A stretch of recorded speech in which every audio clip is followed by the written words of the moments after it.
Greetings, audience. My name is Sumi Chang, and I'm an instructor at Toronto Metropolitan University, researcher, and a not-for-profit executive. I'm very pleased to be partnering with the Ontario Nonprofit Network to create this web series entitled Leading Through Austerity, Diverse Voices. This web series features interviews with diverse women leaders in Ontario's nonprofit sector, serving equity-seeking groups, exploring the leadership challenges and opportunities arising from austerity within the sector. Before we proceed any further, I'd like to acknowledge that I live and work in downtown Toronto on the traditional territory of the Mississaugas of the Credit, the Haudenosaunee, the Anishinaabe, and the Huron-Wendat, lands covered by Treaty 13 and the Williams Treaties. As a settler whose family arrived here through migration, I honor the Indigenous peoples who have cared for this land since time immemorial and recognize the ongoing impacts of colonialism. I commit to relationships and actions rooted in respect, reciprocity, and responsibility. With that, I'd like to introduce my guest, Jin Huh. She is the Executive Director of Social Planning Toronto. Jin has over 25 years of experience in the public and nonprofit sector, with experience in policy development, civic engagement, settlement, housing, women's, and LGBTQ2+ health. She has also worked as a facilitator, consultant, and coach in adult education and community arts, and was a co-editor of Hand Goot, Critical Art and Writing by Korean Canadian Women. She serves on the executive of the Social Planning Network of Ontario and on the steering committee of the Toronto Nonprofit Network and on the policy committee on the Ontario Nonprofit Network. Welcome, Jen. Thanks so much, Sumi. Nice to be here. Pleasure having you. So let me begin by asking you to tell us about how you got into your position and organization, and in brief, what does your organization do and who does it serve? Sure. Thanks for that question. So, I have a couple of degrees in environmental studies, which basically had me learning about how to understand complexity at a system level, whether that was ecological, social, or political systems. And that got me very interested in social and political systems in particular. And then I entered the workforce, and at this point, I think I'm closer to 3 decades than 25 years. Most of my work experience is mostly in nonprofits with a little bit of dabbling in public and pseudo-public sector. I worked at Toronto Community Housing for a while. So as you mentioned, I worked in adult education, in arts education around HIV and AIDS, and women's and queer women's health, in settlement housing, community development, and really worked within communities and with communities, beside communities. And now at Social Planning Toronto, as the executive director here, I get to basically be paid to do systems change work, which is pretty phenomenal, and bring the knowledge that I had working in communities and being part of communities and how different kinds of policies impact communities and marginalized communities in particular, bring that knowledge into policy making. So I come from an activist and community organizing background. I didn't really talk about my activism as well. I was very active in a number of movements, including the anti-globalization movement that was at the turn of the century, I believe. Um, so taking all that work and all the nonprofit work that had a heavy emphasis on a community development approach and bringing that into the research and policy and civic engagement work and really trying to think about how to build power amongst community members and bridge communities to decision-making tables and how to support sharing that power with communities and the community sector. So it's a bit of a snapshot into how I got here. Great summary. Thank you. This web series seeks to explore several key issues in the not-for-profit sector, and one of the most significant is austerity. There are several definitions that exist, and I'll offer up the OECD one. So, austerity measures refer to government actions designed to reduce budget deficits through spending cuts, tax increases, or a combination of both. These measures have significant consequences for the not-for-profit sector for obvious reasons. Within the current context of uncertainty and affordability, in your own opinion, does austerity exist in your sector and why? Yeah, it's a great question. It's a big question. My first thought is, has it ever not existed for me working in nonprofits? Yeah, that's what I'm wondering. I mean, certainly within different waves of government and at different levels of government, we have seen different kinds of ebbs and flows of austerity, and that's impacted communities and nonprofits significantly. But have I ever worked in a nonprofit where the feeling of austerity and scarcity and a ridiculous amount of focus on accountability beyond what any other sector has to deal with?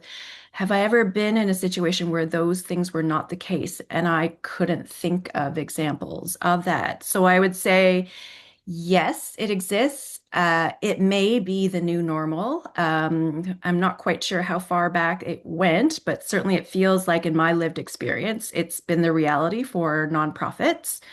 And while there may be some exceptions with particular funders or particular levels of government in a particular moment in time, I do think that austerity is the norm for the nonprofit sector and generally now as well for others in this time. Um, it's certainly been exacerbated most recently by global economic insecurity, by increasing wealth concentration and inequality and neoliberalism, and by increasing polarization and scapegoating of certain target populations for this feeling of scarcity that is being promoted when really we are a wealthy country and there shouldn't have to be this kind of austerity. So, yes, it absolutely exists. And mostly it's because of neoliberalism, I think. I love that term that you used about scapegoating, and I'd love to ask if you could maybe dive a little deeper into that term and elaborate a little bit more on that phrase that you've used. Yeah, I mean, I think that austerity is a choice by governments, especially by wealthy governments like ours. And it's about priorities and choosing what is a particular priority. Back in the 90s, when higher levels, orders of government downloaded housing down to lower levels of government, they made a choice not to invest in the kind of housing that we needed at that time and into the future, and we are still dealing with the impacts. They create this story now of scarcity, that we don't have enough housing, so we have to focus on the Canadians that are here. Therefore, we cannot let newcomers in. But the reality, it was government choice and austerity measures from decades ago that led to the housing crisis that we have now. So austerity is used by governments to to tell the story of scarcity and then to make choices they want to make that are not necessarily in the best benefit, that'll have the best positive income for communities and residents across the country and within the city. And so I think that there is a complicated relationship that austerity and scarcity and scapegoating and discrimination all have and play together, so that they can use the resources that they say they need that are limited for the things that they want to prioritize right now, which unfortunately at the national level seems to be uh, around developing energy and weapons and things that are not impacting in a positive way the affordability crisis that most of us are experiencing. Yeah, thank you. I like how you've, highlighted the fact that austerity, that narratives have been created that are in your view false, that have been driven by austerity, and it's been able to be couched as something else entirely, and hence why it seems as you're suggesting the further marginalization of those who are voiceless and who don't have an opportunity to voice some of these concerns. So you listed a little bit of some of these challenges, but I wanted to ask you, how have you found its influence in terms of how it's translated into some of the challenges you face on a day-to-day basis as a nonprofit executive? Well, this question is really big for me because I've seen its influence in literally every aspect of my work, from the funding we receive and the funding that's available, the funding the sector receives, the resources that are available for communities, what gets prioritized for resourcing and funding, and how austerity gets passed down from different levels of government down to the local level. So the impact of austerity on local municipalities and then local organizations and communities that are in many ways the social safety net for a lot of communities, because governments in many ways are failing residents, particularly at the provincial and I would say now also national levels. So I've seen it play out with less resources, um, and just kind of as I was talking about earlier, how what priorities are set in deciding what makes Toronto or Canada better. So it's had an impact on immigration targets, on employment and income support services, on health, on education cuts, like every policy area pretty much that we've seen. I've seen it play out, as I said, in terms of scarcity of resources and that story, and that governments are passing down this austerity and this downloading of services down to lower levels of government and to communities and the nonprofit sector. Um, and what's interesting is like one thing I will say is that one of the pieces of work that Social Planning Toronto has been very engaged in for over 10 years has been organizing around the City of Toronto budget. And up until 2023, we would always criticize the budgets for being austerity budgets, because it did not invest enough in communities. But in recent years, we've seen more investments in community members who are struggling the most. We've seen investments in school food, we've seen investments in homelessness services, in homelessness prevention. So, in some ways, you do see those pockets of attempts to fight austerity, but local governments and nonprofit organizations simply can't really fight that tide. And certainly, it's a bigger tide than what local governments and nonprofits can do. So, you see little pockets where people are really trying to do the best that they can. And that's essentially like that's the motto of nonprofits, really, right? Like be given so few resources and make the most out of that and try to meet community needs where they're at in that moment. And that's been an ongoing challenge, but the strength of the sector as well. Yeah. See it like so many levels. I didn't even talk about how I see it within my own organization, our own funding. I was talking big picture, but happy to go into the more specific pieces as well. Well, why don't you share perhaps like the top two or three big challenges you found as an executive leading your own organization and how that kind of has a direct link to the impact of austerity measures? Yeah, I mean, it's interesting being an organization that is doing systems change work. So, with the pandemic, I think a lot of funders who had previously supported policy work or systems change work or community development work felt the need to focus on providing their limited resources towards services, frontline services, to meet immediate needs. And I understand the desire to do that with giving down, with all kinds of challenges increasing in communities. Funders have to make choices. But the reality is that the need to address systems level challenges is greater than we've ever seen before. The kinds of crises that we're seeing, the rollback of legislation and policy that we won in the past to protect those most vulnerable, those are being all rolled back. Funding that we won in the past is all being rolled back, and we need folks to uh, be aware and educated on what's happening and to engage in democracy, and to tell government what is needed. And supporting organizations like Social Planning Toronto and others who do this policy and research work is really critical to that, particularly when frontline nonprofits are so overwhelmed with the services that they're providing. They need someone to bridge their intel and expertise on what's happening in communities with the policy making process. But that kind of funding is significantly decreased. That's just a lot less available. So that's really one critical piece. And then, essentially each year when our funding isn't increasing, it's effectively a decrease because we are doing our best to be a good employer and to support decent work. But certainly the system is not created to make that easy for nonprofit leaders. So that's challenging.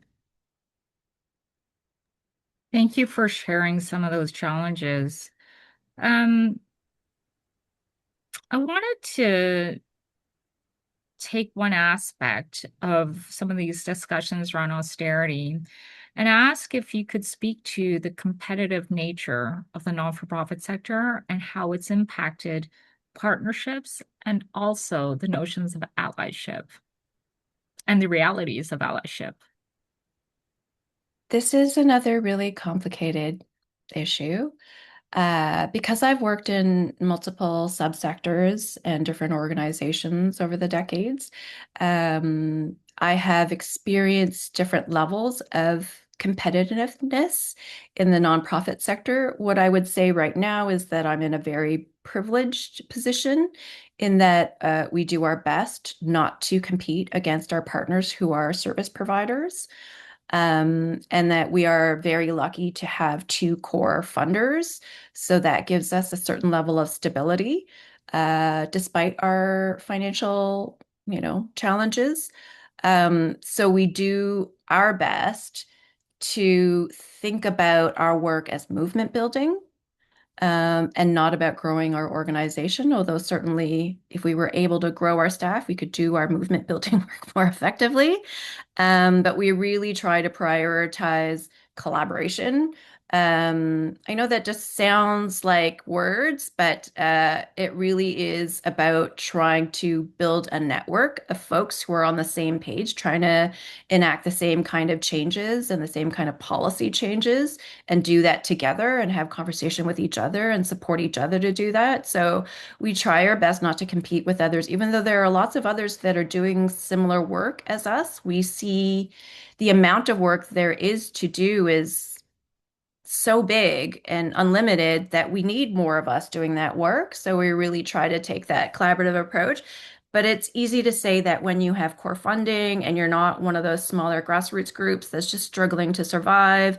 And I've been in those organizations before, and it is very, very challenging not to feel competitive with others and not to feel overwhelmed by the larger nonprofits that seem to easily get a hold of funding compared to smaller organizations, especially the ethno-specific organizations that are grounded in community.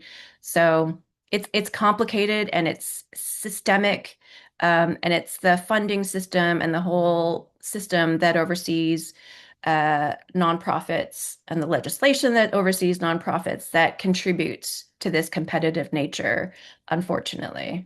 But a lot of us are doing our best to resist that and work together. Great. Thank you so much for your thoughts on that. So you talked a little bit about this, but I wanted to zero in on the notions of resilience. And that's a term that's used a lot in the not-for-profit sector, and it has a lot of definitions. I wanted to offer the following, which has been put forward by a colleague of mine, Professor Emeritus at Toronto Metropolitan University, John Shields. He has defined it as the ability of entities to withstand, adapt, and recover from periods of difficulty, sudden shocks, and crises. What are your thoughts on organizational resilience and how has it translated for your organization? Yeah, resilience. I mean, as a nonprofit leader, I think about it a lot, and an organization needs to be resilient to survive right now, but it can't be the only thing that is our survival strategy. Um, it has to come with system level changes where we are operating in ecosystems that support us to thrive rather than just barely get by or do the best we can with such few resources. Absolutely, those of us that are still around are resilient and we found ways to be resilient. Um, but what does resilience look like in a small nonprofit? Right now, there's 11 of us in my small nonprofit organization. We're a charity, where if funding, as I said earlier, is not increasing, then it's effectively decreasing because of inflation. And I am constantly trying to increase pay for my staff so that they feel that they are being fairly compensated. And how do you be how do you find money every year when there isn't none, or it's just feeling increasingly more difficult to find that funding? How do you be a good employer, a good steward of public funds, a good community partner who's delivering excellent, high quality, relevant, needed services? I feel like sometimes the path to resilience is just the leader works 80-hour work weeks so that they can bring that money in, they can diversify the funding, they can ensure that that money is there for the staff and for the community programs, but that's no easy task.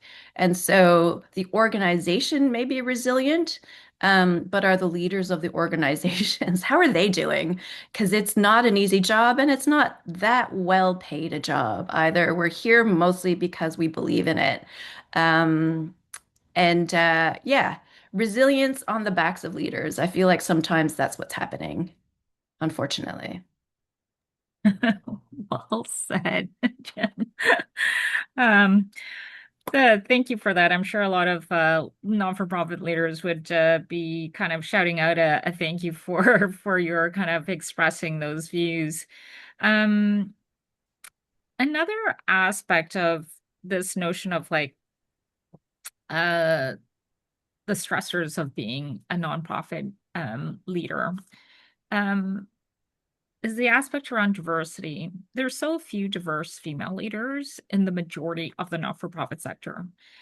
It can be inferenced to be as low as 10% and under of all not-for-profit executive leadership positions. What do you think needs to happen to see greater diversity and inclusion in not-for-profit sector leadership? And how has austerity had an impact? I want to just say, just do it. And I know that sounds simple. I remember having a conversation at a meeting with quite a number of other nonprofit leaders, and people turning to me and asking me, "How did you manage to build up the diversity on your leadership and board?" And so my leadership team, obviously, I'm a woman of color. There's four of us. We are all women or non-binary folks of color. That was not hard to do. They are all incredibly competent, incredibly skilled experts at what they do, and amazing people, human beings as well. That wasn't hard. What did I do that was perhaps different than others? I checked my own biases about what I considered critical qualifications for the role. I valued a commitment to equity and diversity and anti-oppression. And I recognize that there is a diversity of ways that plays out, both in terms of the education that people have had, as well as the positions and the formal titles people have had. That's all it took. That's all. And some targeted outreach. It can be done. There are phenomenal, amazing human beings in this city ready or willing, and both, to step up into leadership roles. And maybe they need a little bit more of a nudge because they've been told their whole lives, myself included, that they're not leadership material. But they're there. And if you're looking, you will find them. And if you are hosting a panel where it's still 90% white folks on your panel and you just found that one person of color, you're not doing your work because there are absolutely racialized folks, indigenous folks, black folks who are experts in those fields and you just haven't connected with them and you're not, just not trying hard enough. So that was pretty tough, but I really believe that. Uh, in a city as diverse as Toronto, we shouldn't be seeing the kind of non-diverse panels that we continue to see this day and age. So there's that, absolutely. In terms of the impact of austerity on all of this, I mean, I will say I often joke with other women of color leaders in my network that we are brought in to lead organizations when they are in trouble when they are facing challenges, when things are not so easy and they need someone to come in and fix. And it's so interesting to see that trend. You just see it in stories all across the sector. Why is that the time that you bring in that woman of color? That's not necessarily what happened here. It's Social Play in Toronto. There were others ahead of me. There was one ahead of me, but that is often the case.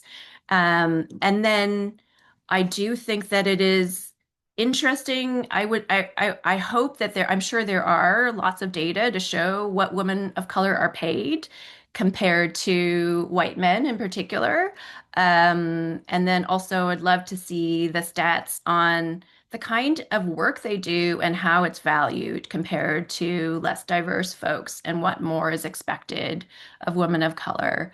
It definitely feels like in austere times, you really have to work extra hard to just be recognized for your efforts. And so, yeah, it's challenging. I'm in a very positive situation now, but I've certainly been in situations in the past where I have done similar work as others who are not racialized, and they will get paid. They got paid significantly more than me, and that was partly because the work they did was valued in a different way. And because the people that were valuing or assessing were also not diverse and could not see the value of my work compared to theirs. And so there's just so much of that, and there continues to be. Just do it. Support racialized folks, support women of color, and pay them adequately. Yeah. We'll steal a term from Nike and just do it. Yeah. Very good. Thank you. So, we're coming to the last question, and that is, what advice would you give to emerging diverse leaders who want to work in the not-for-profit sector? Oh, yeah. This question brings up a lot for me. I resisted going into a leadership role for a long time. I would say be really informed about what you're walking into. So have lots of conversations with other leaders who might be aligned in terms of values and lived experience. Just be really clear about your value and surround yourself with people who can reflect back and remind you of the tremendous value that you provide, because you will get many messages to the opposite, and you need that network of supporters around you. And then also recognize that when you're a leader, you are in a position of power, and that there are many, many ways to use power for good. So don't be afraid to use and leverage your power as a leader for good. Okay, well, thank you for those kind of advice to up and coming and emerging leaders. Before I end the interview, I wanted to ask you, do you have any famous last words? Famous last words. About what? That is so many Anything words, you but no want, famous last words. anything you weren't about anything. I will just add one more piece to that last question. And, for folks who are thinking about taking a leadership role, who aren't the type that typically want to be in a position of power, um, that there is a lot of great that could come out of being in a position of leadership. And you also, there are ways that you can protect yourself. So, there has to be a little bit of a separation between yourself as an activist or an organizer and yourself as a leader in the nonprofit sector, because of all the complexities and the funding relationships and the accountability. And so that's okay. That's okay to have a separation between those. And it's still possible to have a really positive impact in nonprofits, and participate in movement building. It's just different than what you would do on your own time. Hmm. Thank you. That's very thought-provoking, I must say. I'm going to chew on that a little bit. Okay, well, thank you so much, and for sharing your thoughts and views on leadership, diversity, and austerity. You've offered some really great insights, certainly around the impact of austerity and all of it tying back to neoliberalism. Certainly, you've mentioned a few things really related to new public management and how that's impacted how organizations function. We didn't really talk about that. I think that's a very policy piece, but really it translates into the day-to-day things that you've talked about especially around the enhanced accountability aspects. Um, but also you've provided some interesting food for thought, I think, around how diverse women leaders are viewed and compared to their efforts